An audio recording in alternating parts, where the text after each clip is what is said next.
E aí pessoal, beleza? Vamos para mais uma aula de história?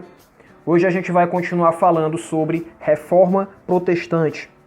Na aula anterior, a gente viu que a Igreja Católica era a única igreja cristã na Europa Ocidental. Não havia outras igrejas, porque quem contrariasse a Igreja Católica, que fizesse críticas à Igreja Católica, interpretasse a Bíblia de outras formas diferentes da Igreja Católica, essas pessoas elas podiam ser presas ou até condenadas à morte.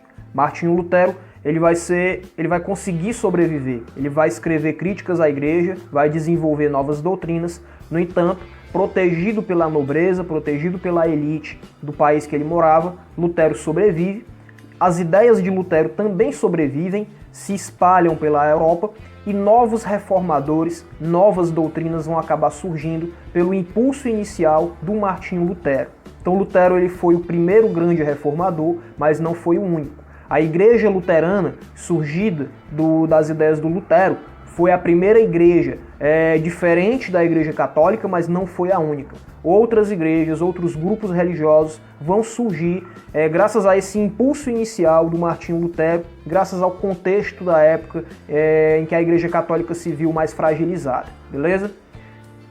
Então, para começarmos, a gente vai falar sobre os anabatistas, certo?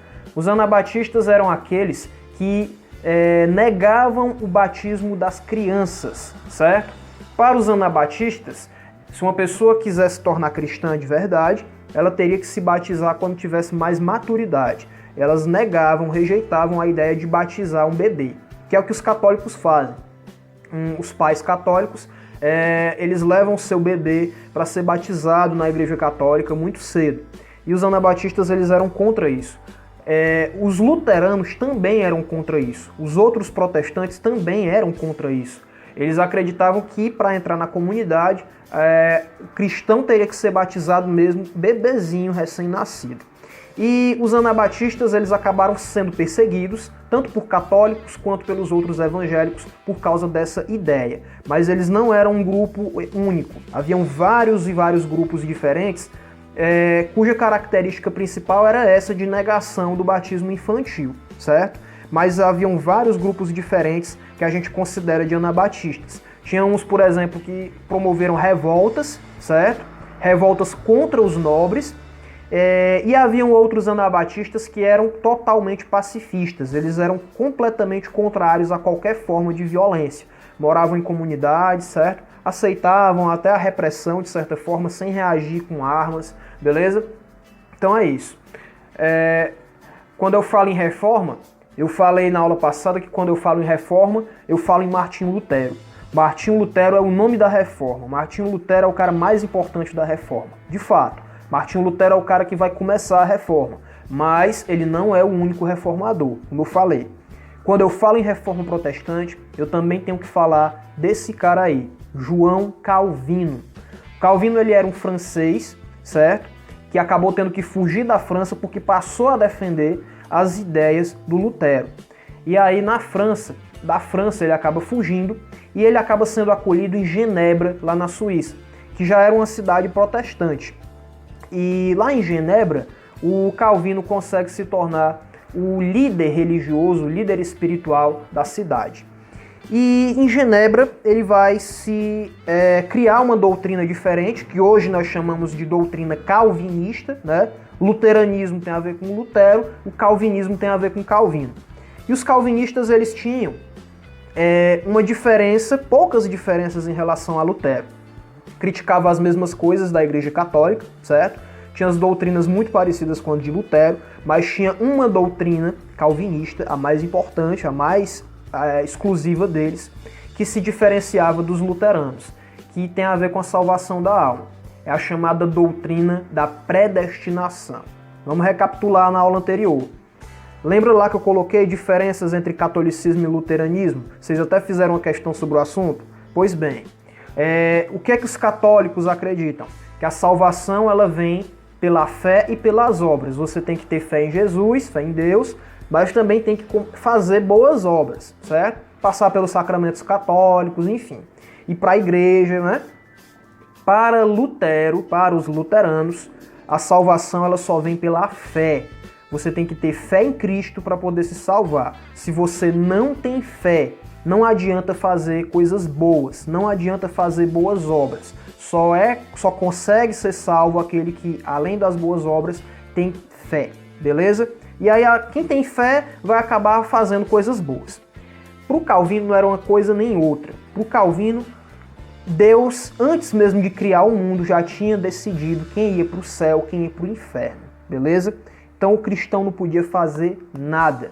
Deus, antes de criar você, antes de me criar, já tinha decidido quem vai para o céu, quem vai para o inferno.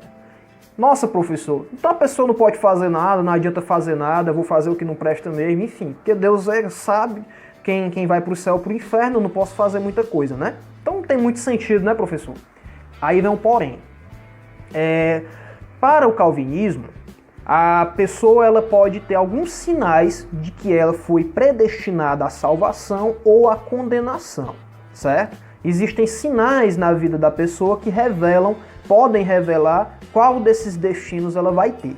Exemplo, se você se entrega aos vícios, se você conhece a palavra das Escrituras Sagradas, mas não a pratica, se você faz coisas erradas, se você prejudica o próximo, isso é um sinal de que você vai ser condenado. Simples assim.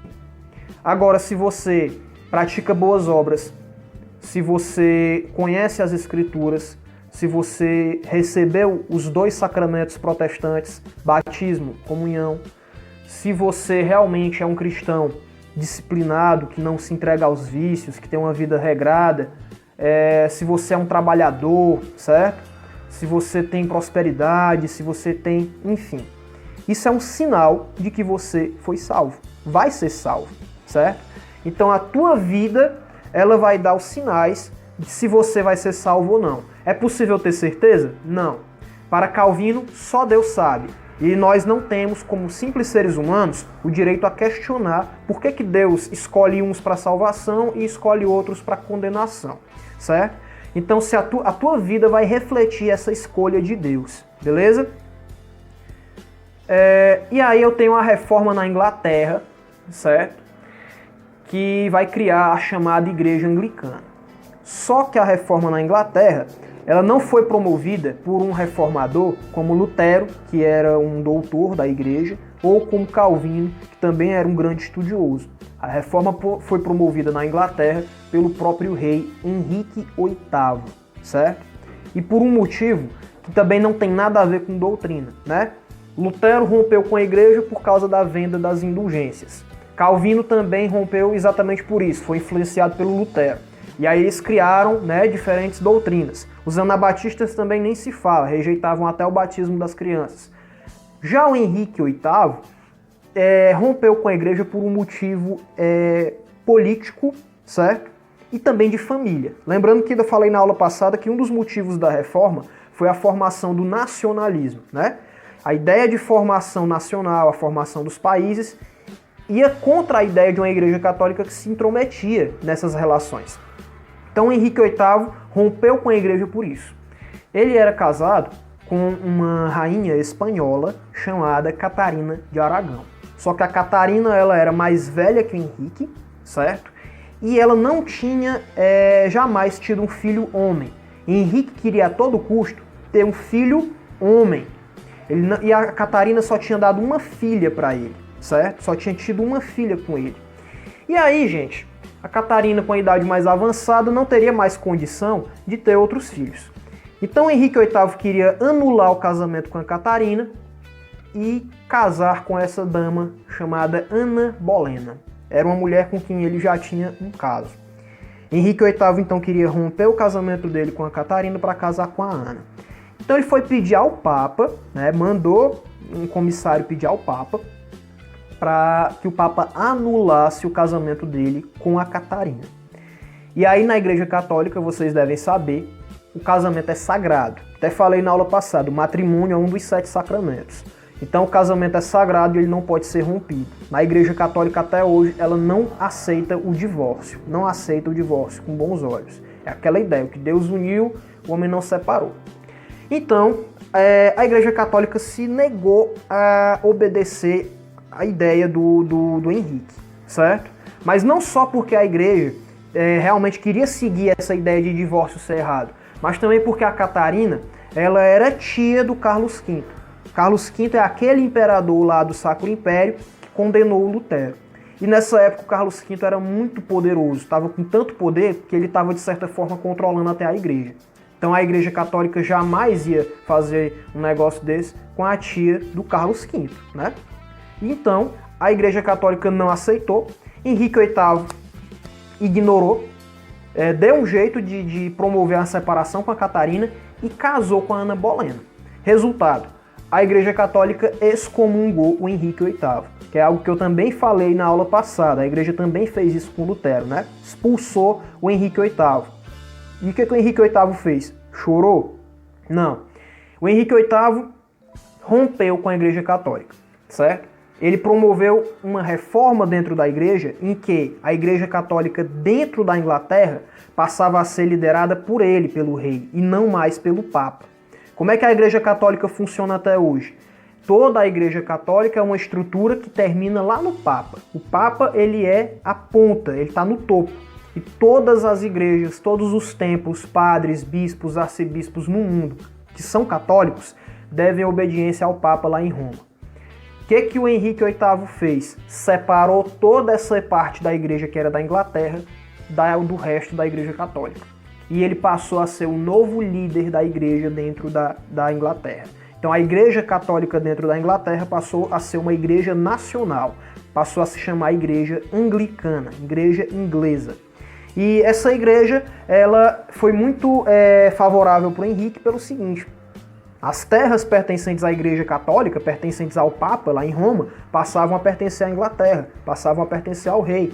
As riquezas, o dízimo, as doações dados à Igreja Católica, que boa parte acabava parando em Roma, parava agora nas mãos do rei, que ele era o líder, certo?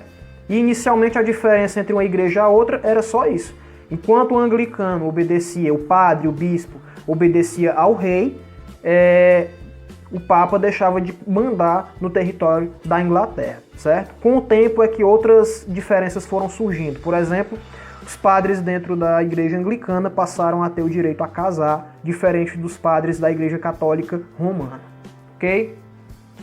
E aí o mapa da Europa depois de todo esse rebuliço. Nós temos aí em laranja, por exemplo, Espanha, Áustria, Portugal, temos ali a Itália, né? Tá em Roma ali.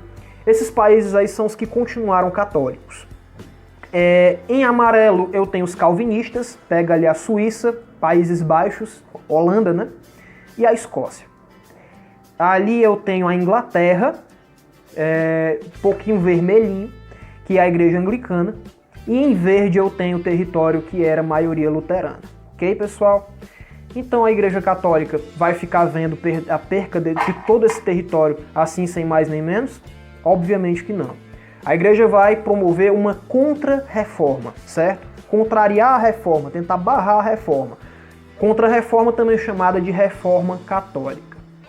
Ela começa com o aumento do trabalho missionário, graças à Ordem dos Jesuítas, fundada por Inácio de Loyola, um espanhol que vai criar um grupo de padres, e esses padres eles terão a missão de sair pelo mundo pregando o catolicismo, e esse catolicismo ele vai acabar crescendo aqui, por exemplo, na América ou na África, certo?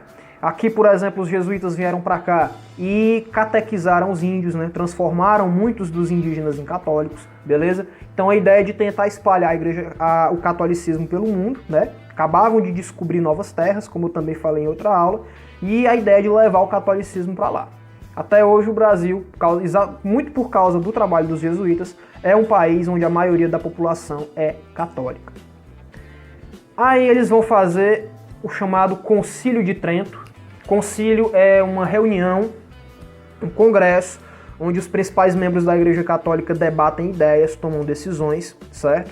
E o concílio acontecido em Trento, na Itália, de 1545 e com algumas pausas, durou até 1563, foi um concílio que foi reunido exatamente para debater, para discutir a reforma e tomar alguma decisão. E o que é que a Igreja Católica decidiu? Não aceitou nada da reforma. Os padres continuavam proibidos de casar, os santos continuaram sendo venerados, a salvação continuou sendo pelas obras e pela fé, os 7 sacramentos continuaram, a autoridade continuou sendo da Bíblia, mas também da tradição e da Igreja. Enfim, o Concílio de Trento ele reafirmou o catolicismo. Ele rejeitou as ideias da reforma e reafirmou a sua própria doutrina, com exceção de 2 coisinhas principais. A Igreja Católica ela baniu de vez a venda de indulgências, que foi o início de tudo. Na aula passada eu falei sobre isso, né? A venda do perdão dos pecados. A Igreja Católica proibiu essa prática.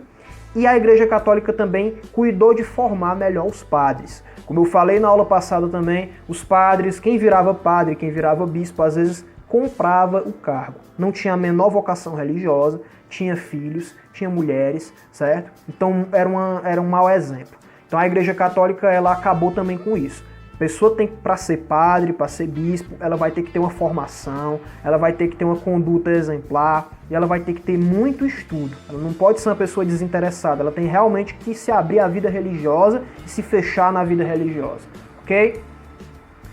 E a Igreja Católica aumentou também a repressão. O Concílio de Trento eles editaram então um chamado Index, que era uma lista de livros proibidos, exatamente tentando combater as heresias, tentando combater a reforma.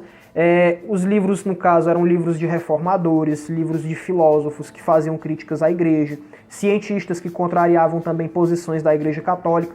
Todos esses livros eles eram jogados nessa lista chamada Index. E o que acontecia com esses livros? Fogo, certo?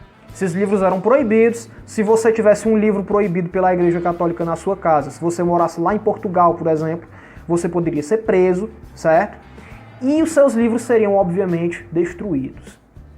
Mas a principal arma da repressão da Igreja Católica foi a chamado Tribunal da Inquisição, certo? Ou Tribunal do Santo Ofício. Como eu falei também anteriormente, a Igreja Católica ela condenava pessoas, ela prendia pessoas, inclusive matava pessoas, condenava pessoas à morte. Pelo quê?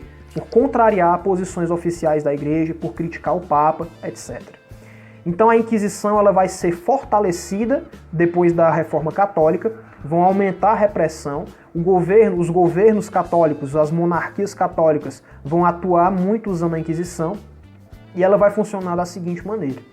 O Tribunal da Inquisição, ele era um tribunal que andava por aí, era um tribunal itinerante, os inquisidores eles iam de cidade em cidade, chegavam num lugar, eles recebiam denúncias de heresias. Uma pessoa que cometeu um crime contra a igreja, uma pessoa que criticou o Papa, uma pessoa que tinha um livro que era considerado herético, dos hereges, né? Então essa pessoa ela podia ser interrogada, como tem aí, né? Essa pessoa podia ser torturada das maneiras mais criativas, mais cruéis possíveis. E caso essa pessoa fosse condenada, eles nem precisavam provar se a pessoa era herege ou não. Muitas vezes a pessoa, na tortura, para escapar da tortura, elas acabavam confessando coisas que não faziam, certo? Então acontecia que elas poderiam ser condenadas a vestir essas roupas pelo resto da vida. Eram os chamados sanbenitos. Essas pessoas aí, dessas imagens, elas foram condenadas pela Inquisição.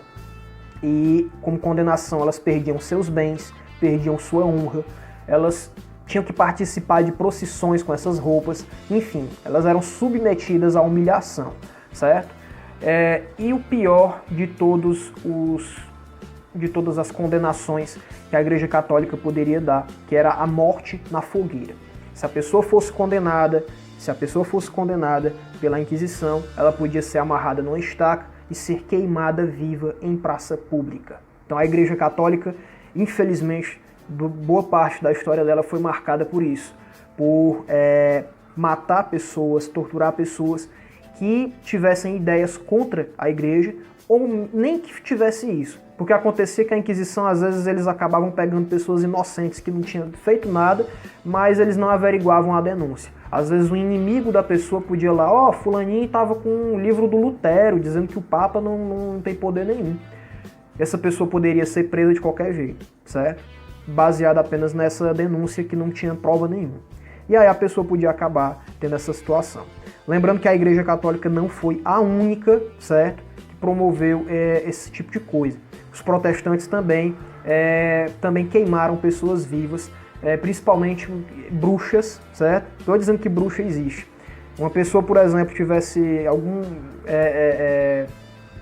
soubesse fazer chás, alguma coisa, tivesse alguma coisa diferente da Igreja Católica, esquisito para as pessoas, ela podia ser considerada bruxa, certo?